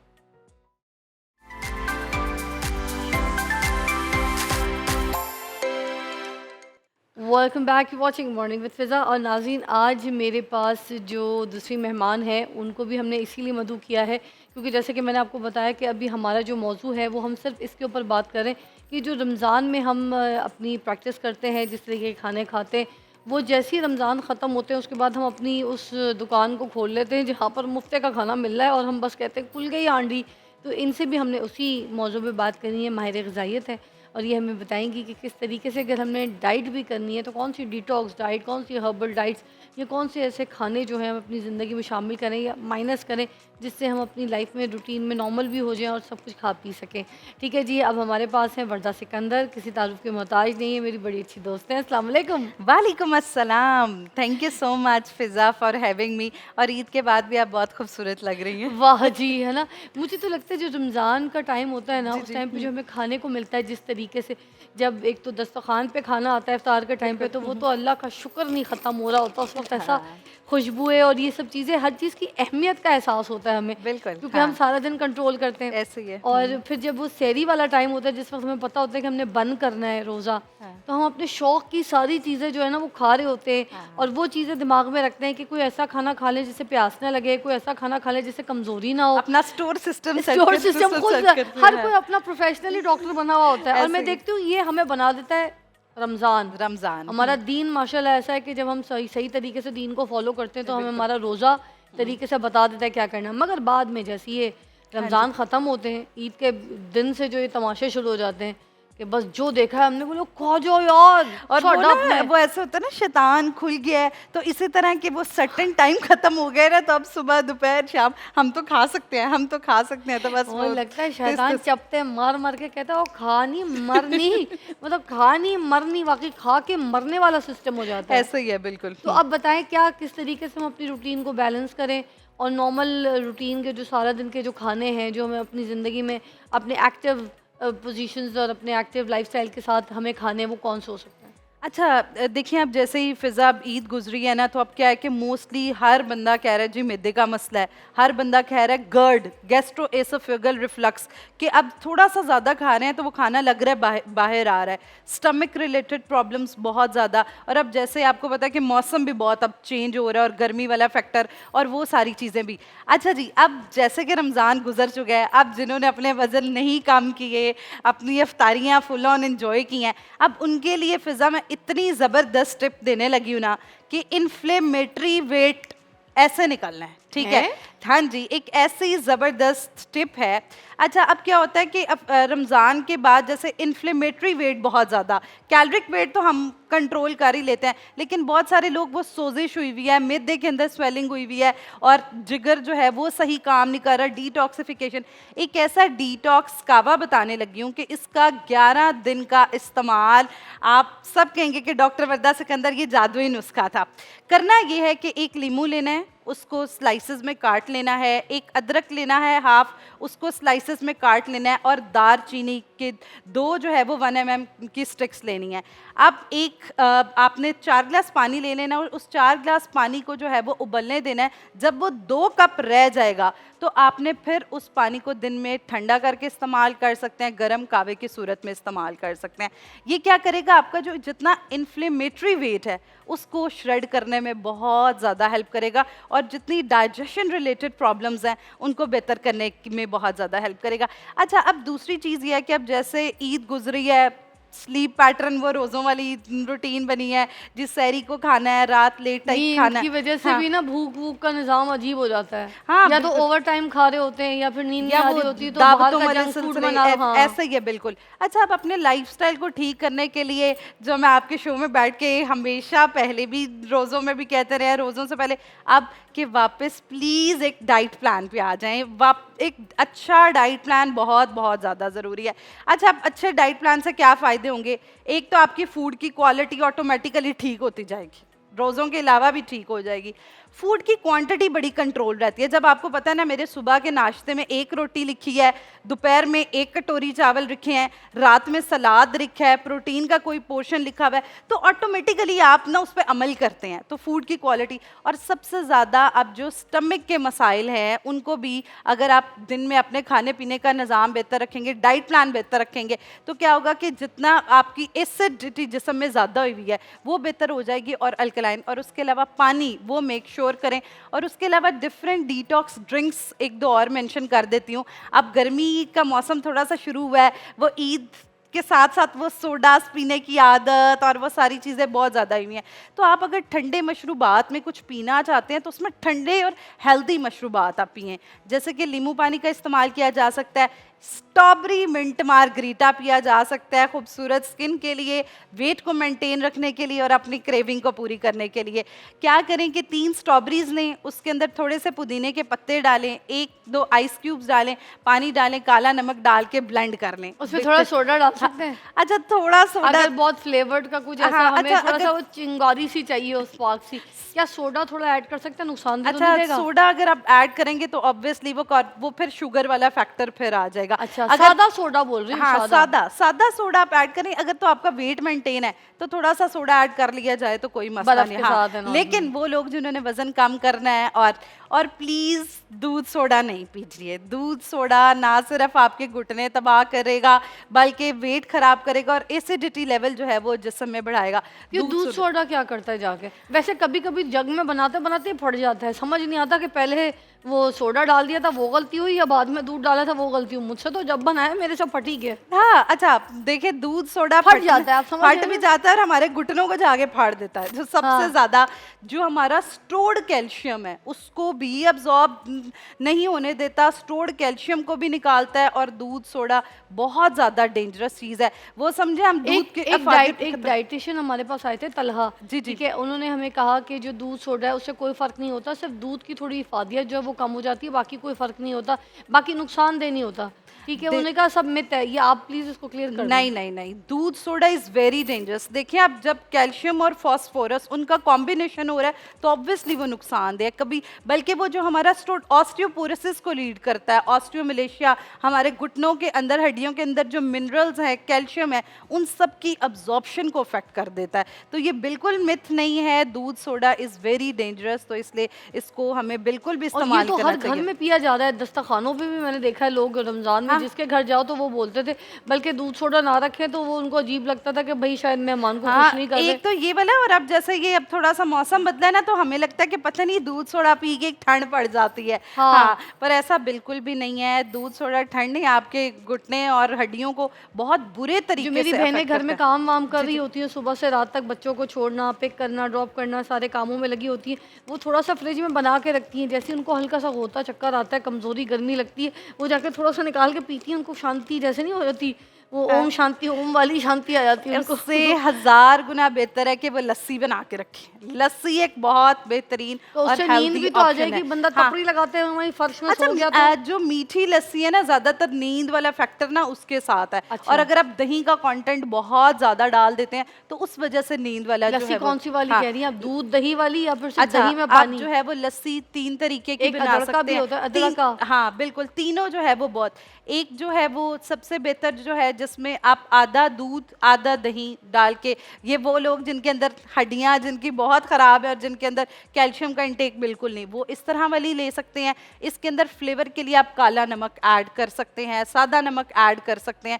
उसके अलावा दूसरी लस्सी पानी और दही, जो हम लोग आम तौर पे सारे बहुत पसंद करते हैं, पानी और दही डाला, फटाफट इंस्टेंट लस्सी, थोड़ा सा नमक डाल लिया।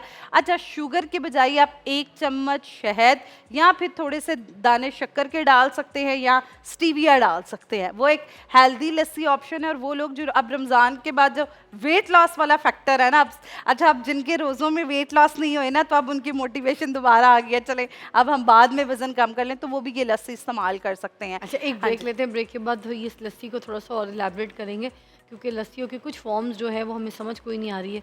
तो अगर हमें डिटेल में जाके पता चल जाए कि लस्सी एक तो और एक चाटी की लस्सी भी होती है, तो ये क्या चीज़ क्या कहीं कहीं से हमारा कोलेस्ट्रॉल तो नहीं बढ़ाती? क्योंकि डेयरी प्रोडक्ट कोलेस्ट्रॉल भी बढ़ाती हैं। ये सवाल करेंगे वर्दा से, मगर ब्रेक के बाद।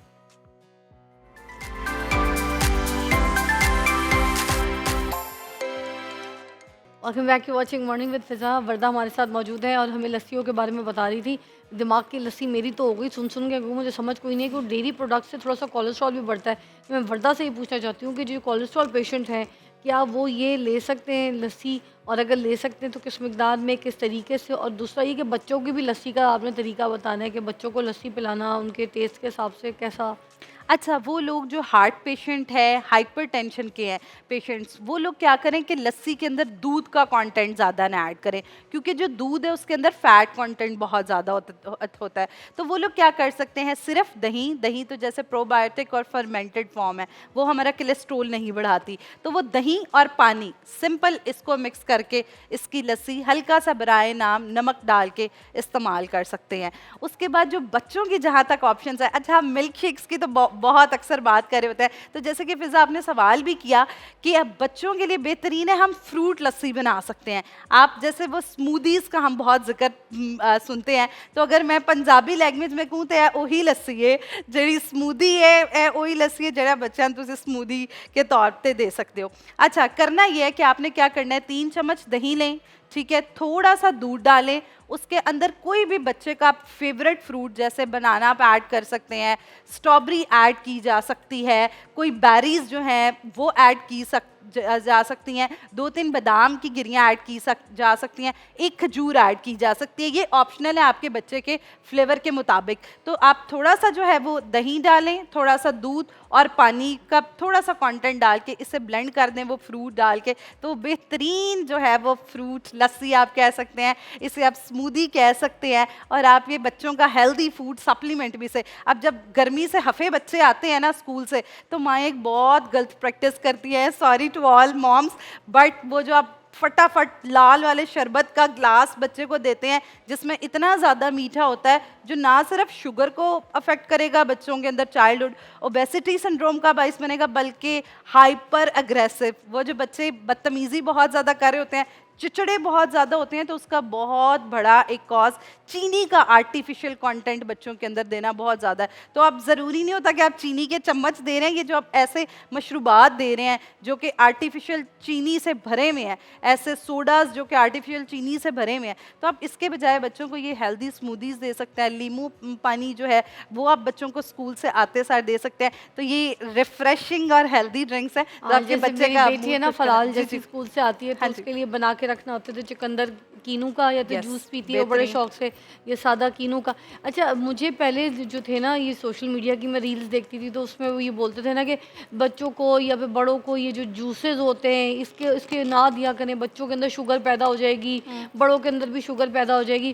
तो मैं एक बात ज़रूर आपके साथ भी पूछना चाहूँगी, मैंने तो नहीं रोकी अपने बच्चे की, क्योंकि मैं खुद बचपन से पीती आ रही हूँ, मेरी पूरी फैमिली शुगर पेशेंट है, मगर अल्लाह का शुक्र है मुझे कोई ऐसा मसला नहीं, अल्लाह ताला बचा के रखे शुगर से, तो मैं बहुत अच्छा डरती हूँ। फिजा, वो पता है क्या चीज़ होती है, अब जैसे आप बता रही हैं, आप बनाती हैं, आप बीच में एडिशनल शुगर नहीं ऐड करती। नहीं, additional कभी जो फल है उसके अंदर फ्रुक्टोज और आपको मौजूद पता है। है हाँ मैं जी, कब पीती हूँ जी, और जी। फराल को भी कब पिलाती हूँ, मैं तब देती हूँ जब बहुत भागने दौड़ने वाला एक्टिविटी कोई आप कर रहे हो। हाँ। सारा दिन में अगर आप पड़े हुए बिस्तर पे या रेस्ट हाँ। कर रहे हैं या मूवी देख रहे हैं, ऑल द टीवी पे, और ऊपर से और पी जा ऊपर से रहे आप इस तरह का शुगर इनटेक हाँ। ऑफ जूस पी रहे हैं, तो वो तो जाहिर सी बात है नुकसानदेह बिल्कुल, ऐसे ही करेगी। है, हाँ। तो मैं कभी भी जैसे कोई वर्कआउट करना, मुझे जिम जाना हो 2 घंटे के बाद ये वो, हाँ। या फराल का मुझे पता है उसमें पार्क जाना है, खेलना है, कूदना, तो मैं इनटेक ऑफ शुगर उसको इस तरह का पूरा, वैसे डेली उसको रोज एक जूस का गिलास देती हूँ मैं। शेक हाँ, में तो ठीक पीती है, नहीं, एक जूस किसी भी फलों का जी, जी, जो भी मिल जाए मैं उसको एक दे देती हूँ बना के। हाँ, तो बस ये तो ये सही है। हाँ, वो बेहतर। हम बच्चों को दे सकते आप हैं, उसमें बच्चों कोई को शुगर, कोई juices टेंशन तो नहीं बस है। उसके अंदर एडिशनल शुगर आपने ऐड नहीं करनी। फलों में तो अपनी शुगर फलों होती के है, अंदर हाँ। अपनी शुगर है, और वो बच्चों के लिए अच्छी है,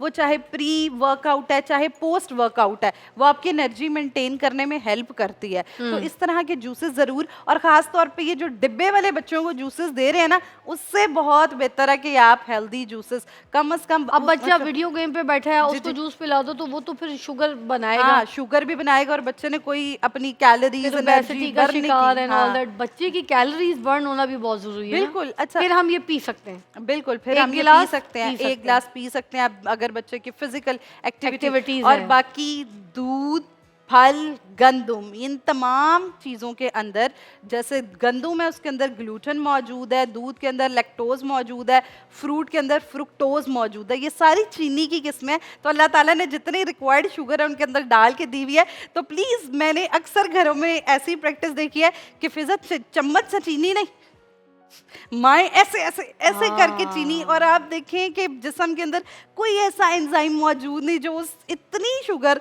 जो आपने ऐसे करके, जिसकी आपको कोई मेजरमेंट नहीं है, और वो आप अपने बच्चे के अंदर दे रहे हैं। एक और प्रैक्टिस मुझे लगता है जी, जी। बच्चों को, ये बिल्कुल छोटी सी एज है जब उनका टेस्ट बड एक डेवलप हो जाता है। जी, जी। तो हमने चीनी से कराना ही नहीं है। हाँ अगर जी, हम बिल्कुल। शुरू से उनको वो चीनी फ्लेवर बच्चे को टेस्ट देने के लिए ना करें, तो जिस टेस्ट में बच्चों को खिलाएंगे, जिस फ्लेवर में, मुझे लगता है बच्चे आदी हो जाएंगे। बिल्कुल, ये तो हम लोग ये जो न्यूट्रिशनल रिसर्च हैं जितनी यही कहते हैं, आप अपने बच्चे को जो टेस्ट बड डेवलप कर देंगे ना, वो उसका वही डेवलप रहेगा। तो वाकई आप बच्चे को आर्टिफिशियल चीनी उसको आदत ही ना बनाएं।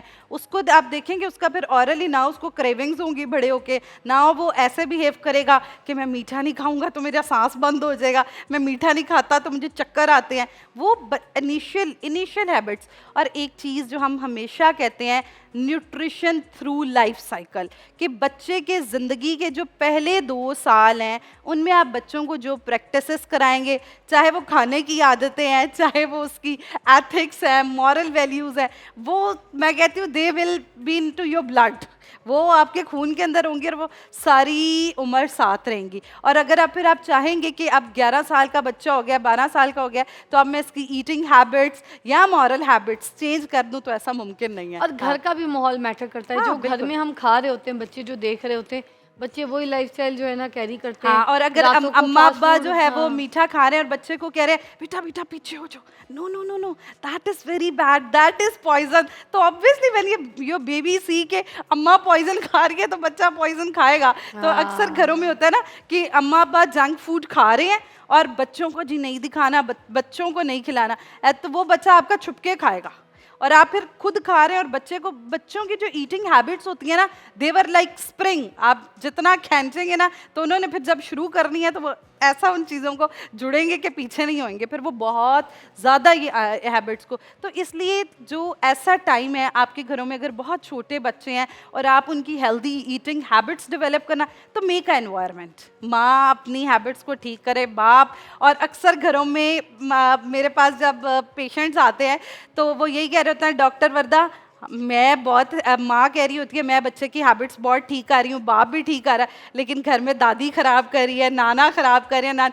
तो देखें, इसमें मुझे लगता है कि चाहे सास है या नानी है या what ever the relation is, सबको मिलके बच्चों की तरबियत करनी है। और जो चीज़ बच्चे के लिए नहीं है अच्छी, ऑल दो इट्स स्क्रीन, ऑल दो इट्स अनहेल्दी फूड, ऑल दो any kind of unhealthy habits, ठीक है। अब बच्चे को अगर माँ ने आदत डाली हुई है एक्सरसाइज कराने के लिए, तो बच्चों को आप नहीं लिबर्टी, घर के बड़े भी दें कि जी बेटा कोई बात नहीं, आज रहन दो, आज रहन दो, आज रहन दो। नहीं, देखिए वो इम्पॉर्टेंट है, बच्चे की आदत उसकी रोज़ की रूटीन से ही बनेगी और हम सबको कॉपरेट करना चाहिए। थैंक यू सो मच वर्दा, बड़ा अच्छा लगा आपसे आज इतने सही मौजू पे बात करते हुए, और बहुत शुक्रिया आपके वक्त का। प्लेयर आखिर में एनी टाइम। बस यही मैं कहना भी चाहूँगी कि देखें, जो भी आप ये अपने अपने बच्चों की लाइफस्टाइल में जो भी खाने चीज़ें एडिशनल ऐड करने हैं ना, तो उसमें काम ये कीजिए कि जो आप खा रहे हैं, जिस वक्त खा रहे हैं, उनको साथ बिठा के खिलाएं। कुछ माएँ किचन में बिज़ी होती हैं मेहमानों में, या अपने मियाँ में, अपने फ़ोन पे, अपनी सहेलियों से या टीवी पे, तो उस चक्कर में वो पहले बच्चों को ट्रे बना के अलग बच्चों को दे देती कि जाके खा लो। वो बच्चों टाइप का मील बनाने की कोशिश, एफर्ट अलग से करती हैं बेचारी, उनको मील बना के देती हैं। और अगर जो घर में सबके लिए बना है अगर वो दे देती हैं तो बच्चे खाते नहीं हैं, फिर कहती हैं यार ये भूखा है, इसने कुछ खाया नहीं, फिर बाहर से कुछ ऑर्डर कर। जब तक अपने साथ बिठा के बच्चे को जो प्लेट में आप खा रही हैं वही नहीं खिलाएंगी उसको सामने बिठा के, तब तक वो खाना नहीं खाएगा। और कंपनी मैटर्स, जब आप कंपनी देते हैं ना बच्चों को और उसको दिखाते हैं उसकी आंख, बच्चा इधर से सीखता है। जो दिखाएंगे आप, जो खा रही होंगी उसकी नज़र में आएगी, वो भी खाएगा, वो भी खाएगी। इस तरह भी ट्राई करके देखिएगा। आपको मिलते हैं इंशाल्लाह अगले शो पे, अपना बहुत ख्याल रखिएगा। आई आपको मिलते हैं एक ब्रेक के बाद, अपना बड़ा ख्याल रखिए। ब्रेक के बाद मिलते हैं वापस।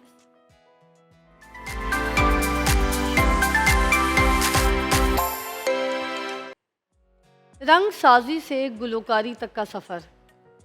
मेरे मेहमान आज के बड़े मोहतरम मेरे लिए, इनकी एक स्टोरी है जो कि इनकी ज़बानी हम सुनेंगे तो अच्छा लगेगा, क्योंकि इनकी कहानी है और एक बड़ी जद्दोजहद की दास्तान है ये।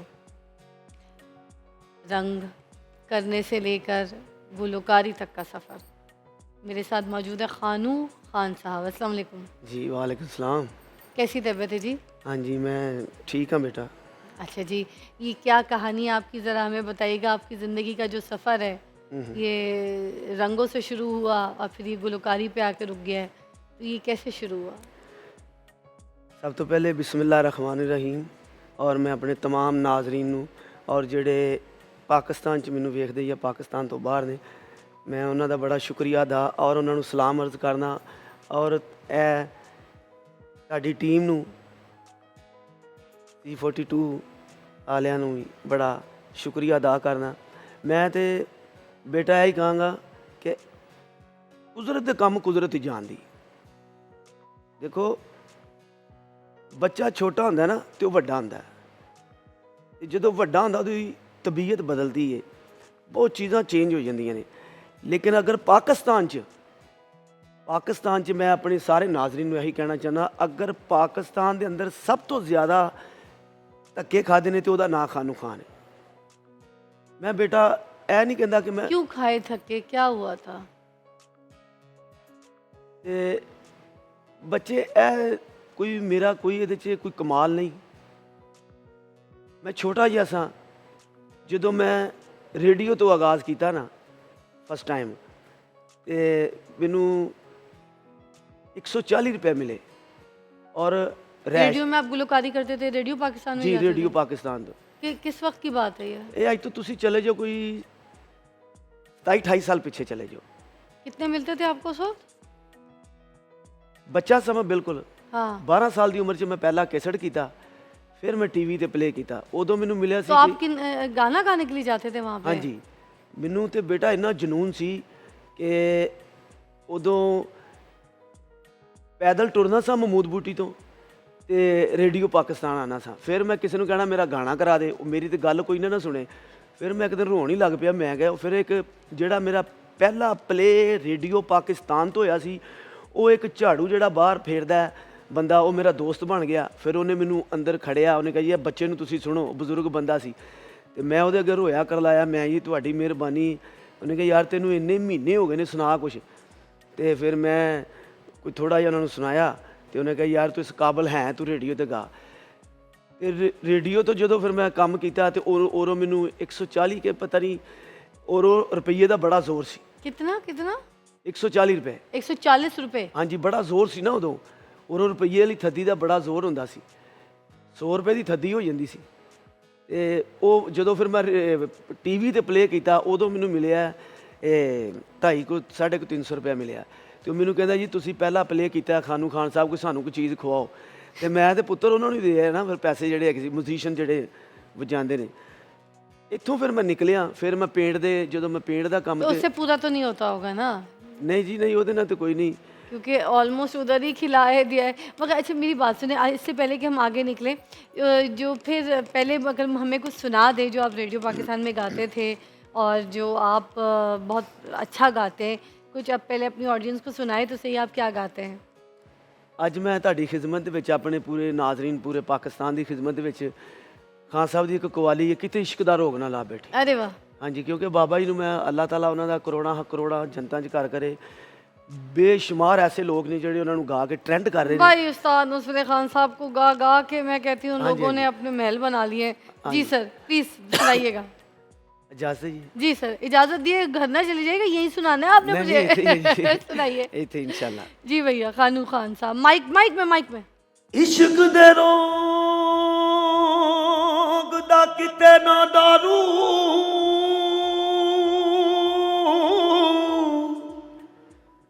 इश्क दे रोग अवले दोबारा ले लंग। इश्क दे रोग दा किते ना दारू,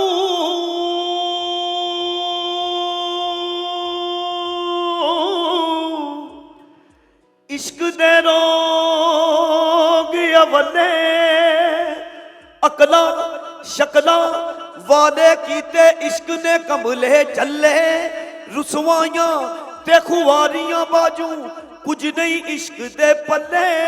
ओ बर्बाद होए कर हाफिज जो कर इश्क ने मल्ले कीते, इश्क दा रोग नाला बैठी किते, इश्क दा रोग नाला बैठी, जिंद वक्तां विच ना पा बैठी, किते इश्क दा रोग नाला बैठी। यारी इश्क दे नाल ना ला बैठी, ए यार बना के लुट लैंदा, ए इश्क अवलड़ा डाकूए बस नैन मिला के लुट लैंदा किते इश्क दा रोग नाला बैठी जग है निशाना इश्क दा कर कर फसाना इश्क दा मंजिल है गहरी इश्क दी वखरी कचहरी इश्क दी मनदा रजा मतलूब दी सुनदा ए गल महबूब दी करदा किसे दा पख नहीं कुल्ली दा छड़दा कख नहीं रखदा अकल नाल वैरे कुत्तियां दे चुमदा पैरे चमड़ा लुहाया इश्क ने बुल्ला नचाया इश्क ने कीते इश्क दा रोग नाला बैठी इस इश्क दे कोलों बच कुड़िए इस इश्क दे कोलों बच कुड़िए तेनू हाफिज कहदा सच कुड़िए तेनू हाफिज कहदा सच कुड़िए ना इज्जत शान गवा बैठी किते इश्क दा रोग नाला बैठी नाला नाला नाला बैठी किते इश्क दा रोग नाला बैठी तंद चरखे पौनी भूल जाएंगी तंद चरखे पौनी भूल जाएंगी विच गलियां दे रुल खुल जाएगी विच गलियां दे रुल खुल जाएगी ना इज्जत शान गवा बैठी किते इश्क दा रोग नाला बैठी नाला नाला हाँ हाँ हाँ हाँ ਮਿਹਰਬਾਨੀ सर ਬੇਟਾ आपके हुनर को ऐसे सलाम बहुत ਨਾ ਨਾ ਨਾ ਨਹੀਂ ਪੁੱਤਰ ਨਹੀਂ ਨਹੀਂ बनता ਨਹੀਂ है। ਮੇਰੀ ਗੱਲ ਸੁਣੋ बनता है, ਤੁਸੀਂ बनता है। ਮੇਰੀ ਇੱਕ ਭਾਂਜੀ ਤੁਹਾਡੀ ਅਰੇ ਸ਼ਕਲ ਉਹਦੇ ਨਾਲ ਬੜਾ। ਮਿਲਦੀ ਤੁਸੀਂ ਮੈਂ ਤੁਹਾਡੀ ਬਹੁਤ ਆਨਰ ਕਰਨਾ ਖੁਦਾ ਜਾਣਦਾ ਬੜੀ सर, दिल से ਇੱਜ਼ਤ ਤੁਸੀਂ ਸਾਡੇ कैसा लगा ਤੁਸੀਂ ਸਾਡੇ ऊंची ਬੱਚੇ आवाज में बोलो ਤੁਸੀਂ ਸਾਡੇ पूरी टीम बता रही है ਤੂੰ ਮੇਰਾ ਬੱਚਾ ਹੈ ਮੇਰੀ ਧੀ ਹੈ ਤੇ ਜੋ ਖਾਨ ਸਾਹਿਬ ਨੇ ਕਹਿ ਦਿੱਤਾ ਹੈ ਨਾ ਕਿ ਤੁਸੀਂ ਸਾਡੀ ਔਲਾਦ ਜੇ ਮੈਂ ਤੇ ਪੁੱਤਰ ਗਾ ਹੀ ਨਹੀਂ ਸਕਦਾ ਲੇਕਿਨ ਜਦੋਂ ਮੈਂ ਆਪਣਾ ਬੀਤਿਆ ਵਕਤ ਯਾਦ ਕਰਦਾ ਨਾ ਉਦੋਂ ਫਿਰ ਮੇਰਾ ਜਿਹੜਾ ਨਾ ਵਜੂਦ ਵਾਈਬ੍ਰੇਸ਼ਨ ਚ ਹੋ नहीं नहीं बैठे हाँ, इधर अल्लाह पाक परेशान नहीं होना तंदुरुस्ती आपने देवे। बैठे भाईजान मैं आपको बताऊं आपकी मैं तकलीफ समझ गई आपने अपने हुनर को अपने शौक़ को ठीक है इतने साल आपने मेहनत की इतनी स्ट्रगल की उफ और मिला कुछ नहीं असल में तकलीफ़ वाली बात ये एक इंसान उसकी देखें कितनी तकलीफ़ में दर्द में है जी। और अच्छे इंसान है नेक इंसान है ऐसे लोगों को मुझे लगता है लोगों ने जगह नहीं दी ऐसे लोगों को लोगों ने आगे बढ़ने नहीं दिया आप बहुत से ऐसे सिंगर सेलिब्रिटीज़ हैं जिनको पहले बिफोर आफ्टर देखें तो जगह दी है तो उनका बिफोर और आफ्टर चेंज है ना जी, जी। ठीक है तो इनको किसी ने ग्रूम नहीं किया इनका स्टाइलिंग पे काम नहीं किया इनके ऊपर एफर्ट नहीं की मेहनती थे और आवाज़ देखी आपने क्या गला पाया यार बस बात ये है कि कुछ लोग ना मोनोपलियों के चक्कर में जो सही मेहनत करने वाला बंदा है ना वो पिस जाता है रगड़ जाता है दब जाता है मर जाता है कितनी कोई कैसेट है आपने रिलीज़ की मैं बेटा इस तो पहले बड़े वालीम किए ने ते वो नहीं हिट होए फिर मैं परेशान हो के ठेठा च गया पहला शो मैं पीर अब्बास अली शाह सरकार किया उत्थे पत्तो की इतों फिर मैं जूं निकलिया वां और मैं इन्नियां कु मुश्किलातां देखियां ने और मैं देखा पाकिस्तान च बहुत बंदे बस खिच धरू च बंदे नूं खत्म कर देंदे ने और मैं क्या या अल्लाह मैं कानू नुसरत फतेह अली खान नूं अपना एक मन बैठा एडा वड्डा सिंगर या अल्लाह इन्हूं मेरे अंदर क्यों दाखिल किया इन्नी बरीकी च जाके गाना मैं गा नहीं सकता क्योंकि मैनू तो वाजे का भी नहीं ना पता मैंने सुना सड़क से भी जलेबियाँ उठा के आपने खाई हैं जी जी क्या हकीकत है कैसे किस वक्त क्या हालात हो गए तो मैं बेटा की गल कर सकना वा जदों कोई पुछदा ना मेरे हालात दे बारे मैं इन्ना वायरल हो के भी यकीन करो कोई रंग का काम नहीं मैं बिल्कुल फारग हाँ मेरे सुबह बंदे आया मेरा मीटर लाने मैं कहना ला दे ए भी ला दे मेरा गैस का भी ला दे मैं अपनी बेगम ने कहा तुसी बोलना नहीं है जो लांदा इहनूं लान दिओ जे मेरी जिंदगी रवे सही मैं लवा लांगा लेकिन मैं ਮੈਂ ਪਰੇਸ਼ਾਨ ਇਸ ਗੱਲ ਤੋਂ ਆ ਕਿ ਬਸ ਇੰਨੇ YouTube ਪਰ ਆਏ ਨੇ ਔਰ 4-4 ਗੱਡੀਆਂ ਆ ਰਹੀਆਂ ਨੇ, 5-5 ਗੱਡੀਆਂ ਆ ਰਹੀਆਂ ਨੇ, ਇਹ ਕਿਹੜਾ ਫਲਾਣਾ ਆ ਗਿਆ, ਕੋਈ ਪੁੱਤਰ ਲੈਣ ਨਹੀਂ, ਕੋਈ ਦੇਣ ਨਹੀਂ। ਮੈਂ ਕੀ ਕਰਾਂ? ਮੈਂ ਕੀ ਗਾ ਕੇ ਕੀ ਲੈ ਲਿਆ?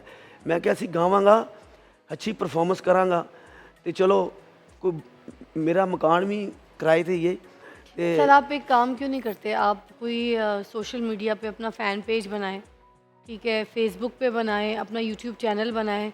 कैसे कैसे लोग जिनका टैलेंट तक नहीं है तो वो कैसे कैसे पैसे बना रहे हैं, काम कर रहे हैं, ठीक है, अपने बच्चों को भी पाल रहे हैं। आप लोग तो सही लोग हैं, आप लोग के पास तो टैलेंट है, हुनर है, आप लोग को तो सुनेंगे लोग। आपकी तो एक एक रील पे लोग इतने इतने म्यूज़िक वीडियोस बनाएंगे, काम करेंगे, स्लोमोज बनाएंगे, आपकी तो आवाज़ बिकेगी। तो आप खुद ये आप किसी के पास जाएं, किसी ऑडियो वालों के पास जाएं, कहीं इधर उधर जाकर रोलें, उससे बेहतर ये कि आप अपना यूट्यूब चैनल, जो कि बहुत आसानी से बन जाता है, आप अपना यूट्यूब चैनल बनाएं, आप अपना फेसबुक मैं पेज बेटा बनाएं, बनाया है, सारा कुछ कीता है। तो बस उसको लेकिन मोनेटाइज कोई- कराएं और उससे पैसा कमाएं और गाना गाएं। और आप गाना तो ऐसे सुर में बैठ के 2 मिनट भी गाएंगे, आपका तो रीलों में निकलेगा, आपको पैसे आएंगे। बेटा एक बंदे ने मेरा व्हाट्सएप ही बंद कर दिया, इंज होया मेरा दिल बंद हो गया।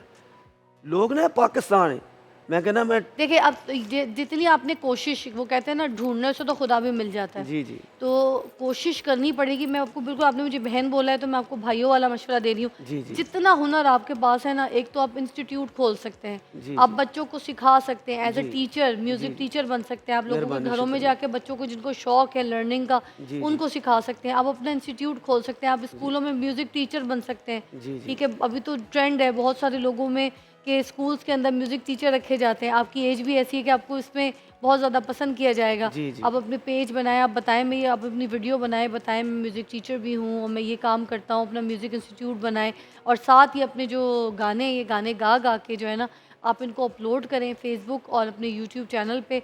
आपको अल्लाह ताला बहुत इज़्ज़त देगा। जिनके पास कुछ नहीं था, जिनको कुछ नहीं आता, ना कोई हुनर है, ठीक है, उन्होंने फजूल में इतने पैसे बना लिए कुछ नहीं करके, तो आपके पास तो काम के लिए अल्लाह ताला ने आपको हुनर दिया है। जी, जब जी। आप कोशिश करके सीख के इतना कुछ कर सकते हैं कि पेंट का काम भी अब आपको आता है, वो भी आता है, ये तो आपके लिए उंगली के बराबर नहीं। और साथ में एक आखिरी लोगों से भी अपील करना चाहूँगी कि जब हमारे पास माशरे में ऐसे लोग आते हैं ना, जिनके पास इतने हुनर होते हैं, इतना टैलेंट होता है यार, हम ये नहीं देखते कि इनके पेट पे जो हम लात मार रहे हैं, इनको भी आगे फैमिली लगी है, इनको बच्चे लगे, इनकी भी शादियाँ होंगी, इनकी ज़िंदगी है, इनके भी माँ बाप होंगे, इनको भी कोई दुनिया में लाए, इनके ऊपर भी कंधों पे जिम्मेदारियाँ होंगी। ये जब अपने घर खाली हाथ जाते होंगे, कोई फल की शॉपर लेके नहीं जाते होंगे, कोई सब्ज़ी नहीं लेके जाते होंगे, कोई राशन नहीं लेके जाते होंगे, बच्चों के लिए चॉकलेट्स नहीं लेके जाते होंगे, तो इनके घर वाले इनको ऐसे फीकी सूखी नज़रों से देखते होंगे, क्योंकि वो सारा दिन बाप के इंतज़ार में या भाई के इंतज़ार में या बेटे के इंतज़ार में, आप देखें तड़पती हुई गंदी धूप होती है यहाँ पे, मट्टी में जाके मेहनत करते हैं, मजदूरी करते हैं, सारा दिन कैसे कैसे हालात में पेंट का काम करते हैं, हाथ वाथ उड़कने वाले हो जाते हैं, जिस्म कपड़े कोई आपका हाल नहीं। ये एक फ़न जो इनका साथ साथ इनका जो है वो भी ज़ाया हो रहा है। देखें इतनी ज़बरदस्त आवाज़ है इनकी, अगर इनकी आवाज़ को इस तरह के ड्रामा OSTs वगैरह में इनको चांस दिया जाए, एक ड्रामे के कोई हमारे जो डायरेक्टर्स और प्रोड्यूसर होते हैं, जब कोई ऐसी आवाज़ देखें तो उनको खुदा के लिए चांस दिया करें।